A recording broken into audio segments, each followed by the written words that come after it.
And we are live. This is Real Estate Radio with Damon Gattier of Damon Gattier and Associates Realtors, powered by Real. How's your week been, man? Week has been busy, but good. Good. You selling homes? Selling homes. Are you still the number one real estate agent for homes sold in Roanoke, Lynchburg, and the NRV? I would assume so. I mean, you have been since 2013. I don't check anymore. I just go out and sell more houses. Well, let's get into it, because a question that I got asked is, what should you ask a real estate agent? So for someone, if I'm in the market to list my house, how do I go about finding the right real estate agent? What kind of questions should I be asking, kind of interviewing a real estate agent? So somebody that works for you. Well, first and foremost, I would want to know if they're a full-time real estate agent or not. If they're full-time? Absolutely. Okay. It amazes... Are all of your people full-time? Yes. Okay. It amazes me that, you know, when people are buying a house or selling a house, that it's typically their single largest transaction they're going to do. And they would not go pick, if they're going to move their 401k out of their company and transfer it over to financial advisor, they wouldn't use the person that they heard had just got their license last week. They would not use somebody that they passed in church a couple Sundays. They wouldn't use their cousin Betty that, you know, worked at Walmart and has a real estate license or has a financial advisor license. They wouldn't do it. And so it amazes me that people do all the time use someone that they don't even know if this is what they do for a living, because it is the single largest transaction at that point in time that you've ever made, typically. And you might make it a larger one later in life, but then at that point, that one will be the largest one. And you're talking about multiple hundreds of thousands of dollars that you're committing yourself to, that you're buying this home. And I think that is deserving of a full-time real estate agent. I don't mean this to direct this all at you, but do all of your agents have all the experience in the world? I mean, you hire new, I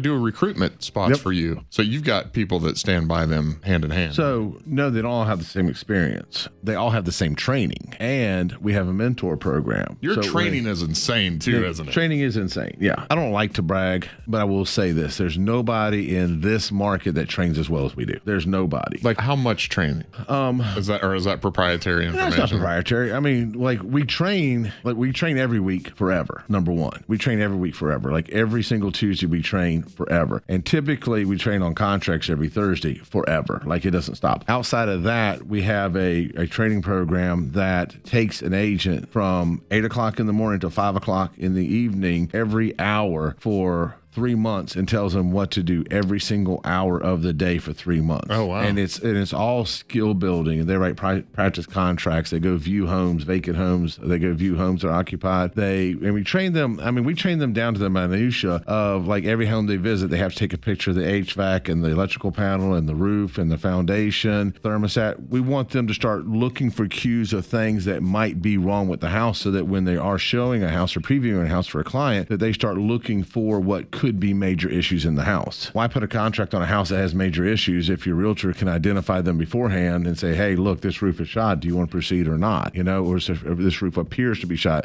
or the HVAC's 30 years old. You know, we're going to have to deal with this. Like, are you prepared to put an HVAC in after you buy it? Or do you want to negotiate that? Or what do you want to do? And so we train the agents to look for these things. We train them on contracts. We train them on forms, and we do it as in-depth as possible. So, and I know this radio show is educational for listeners who, whatever real estate wise. So we know not everybody's we would appreciate if they would choose Damon Gattier, but if they are choosing somebody else, are all of your agents, so if you've just hired an agent and they've got a year or two under their belt, they're going to have a mentor? Year or two is going to depend on how many they sold, or how many they sell. Gotcha. Like, we have a mentor, and Dawn, my sales manager, would have the exact number. I should have it top of my head, but I don't. They have to do X amount before we even begin to think about turning them loose. And I'd say for the first year, every contract they write is viewed by my sales manager and myself. Oh, okay. And I mean, like, you know, I'm somewhat anal about stuff. So, like, every contract that is like... Can you say anal on the radio? He just said anal on the radio. You can say it in this manner. Okay. My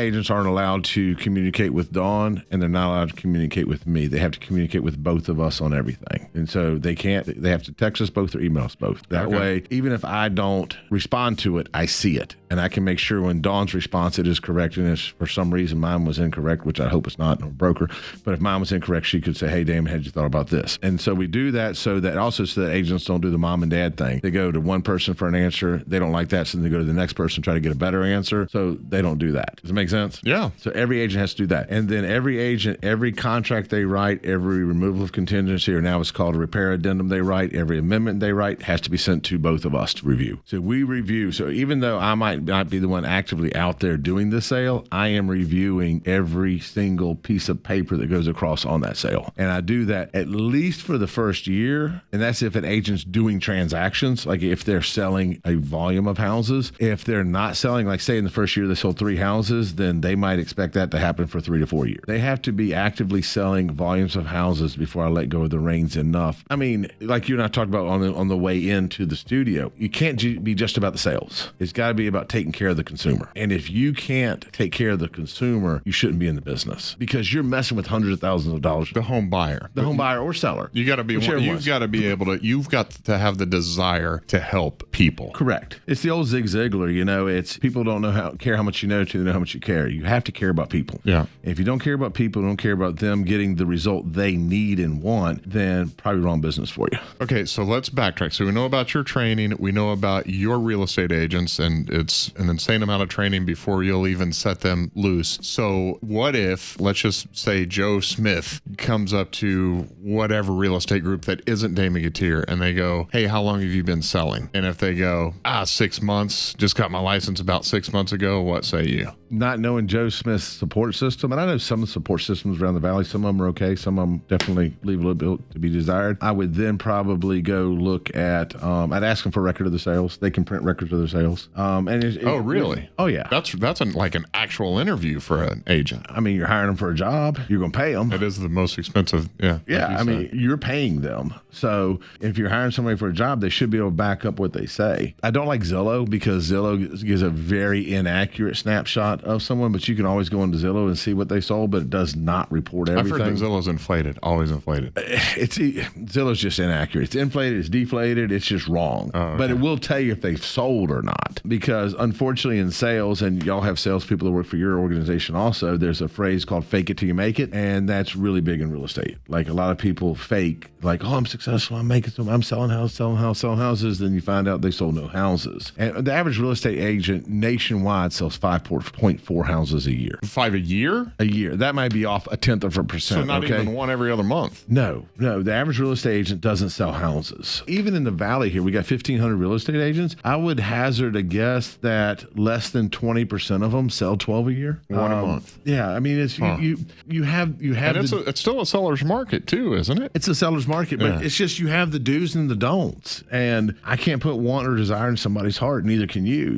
If they want to do it, they can do it. If they don't want to do it, they don't do it. But going back to the question, another analogy would be, if you're going to have open heart surgery, do you want the guy that graduated last week? Right. They still call him doctor. No, I want the guy who's done 1,000 heart surgeries. He's still a doctor. Yeah. Like he's got a license. No, I got it. He just passed the test. Yeah. He's still a doctor. They call him surgeon. Okay. His little name badge might be shiny, but it says surgeon. Do you want him or do you want the guy that's done 1,000? Yeah. And that's the difference is you're hiring someone to represent you in your best interest and to guide you through a process that is ever changing. Like when I say it's ever changing, you and I have a mutual friend that, they say, they're trying to learn everything. They want to make sure they get it right. They know everything before they start. You're never going to know everything. Yeah. Because as soon as you think you know everything, they're going to change it. And who's they? I don't know. It's the government. It's Zillow. It's the MLS. It's NAR. It's federal guideline. I mean, it's like everybody changes the rules. Which actually kind of keeps it exciting in a way, doesn't it? I like the transaction side of the business because it's ever changing and it keeps you on your toes. But it's always changing. You're never going to know everything because as soon as you think you do, they'll change something tonight, overnight, and then tomorrow the rules are different. Yeah. So, okay. So that's one question. So if I'm interviewing my listing agent, I go, what's your experience, what else should I be asking them? Just specifics about the home, or should I interview them more? When you're hiring someone, it's never about the home, it's about them. The home's going to be, it's stagnant. It's going to be there. Okay. So it's going to depend. Do you want a buyer's agent or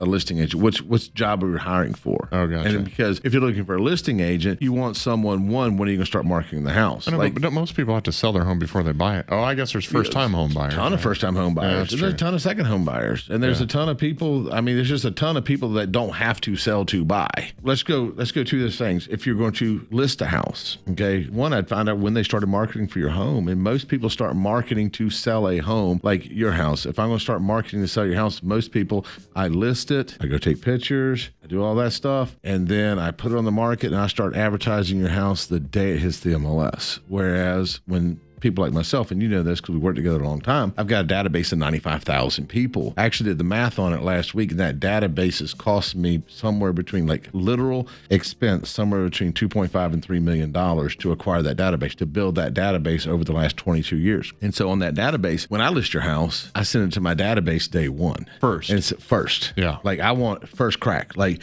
I've talked about that on the radio, that sometimes you sell the home before it even gets listed. We sold one last week before it ever hit the market. Now, sometimes sellers don't understand that because, like, you didn't do anything. You're like, no, I've been working for you for 20 years. I've been building that database for you for 20 years.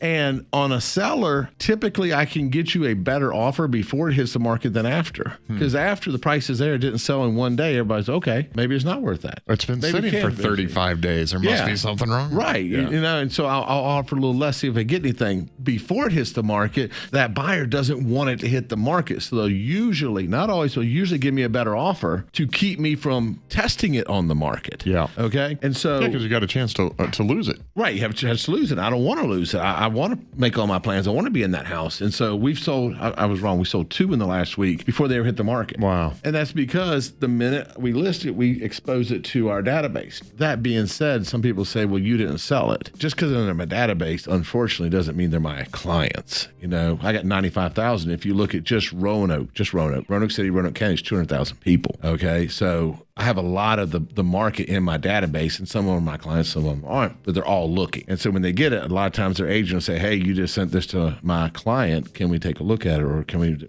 Yeah, I'm all about it. My job is to get it sold for the seller. So that's on the list side. So I would ask them, when do you start marketing for my house? Are you a full-time agent?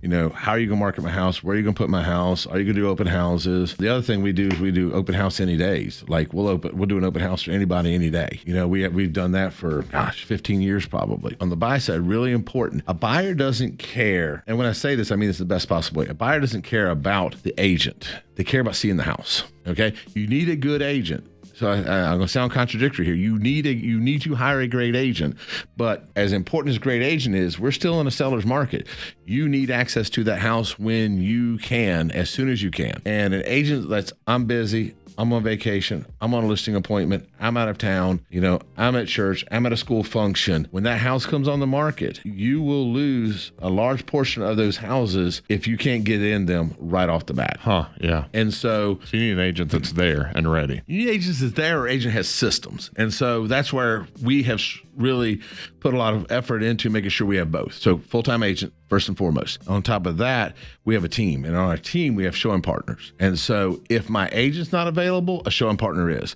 So on my team, there should never be a situation where you need to see a house and you can't. Because if the agent that you hired cannot, then we have showing partners, other licensed agents, other trained licensed agents. Heck, one of them, her sole job, Deb, she's like the bomb. She's got 29 years of experience as a real estate agent, and she's just 70 years old. It's not the grind she wants to do anymore. She loves showing houses, loves it. That's her full-time gig for me. She shows houses. Passion. Oh, yeah. I love it. And she's got a passion for helping people. She loves people. And that's her full-time job. That's what she does. Like full-time for us, she shows houses. And so it's twofold. You want a full-time agent? Even if they're full-time, doesn't mean they don't have a life. Doesn't mean they don't have other things. Doesn't mean they don't have other clients. Doesn't mean they don't have a listing appointment, showing appointment, anything like that. Doesn't matter. We have backup systems in place to make sure. And so if you're going to hire an agent, the worst thing you could ever do would be to hire an agent. You're locked down with that agent, and then the perfect house comes on the market and you can't see it. Yeah. Agents MIA, can't find them. Let's. I'm really interested in especially the marketing part. We've talked about the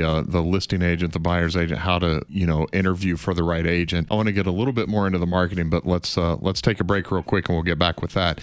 You want to reach out to Damon Gutierrez of Damon Gutierrez and Associates Realtors. Here's how you find the number. Go to listwithdamon.com. That's listwithdamon.com.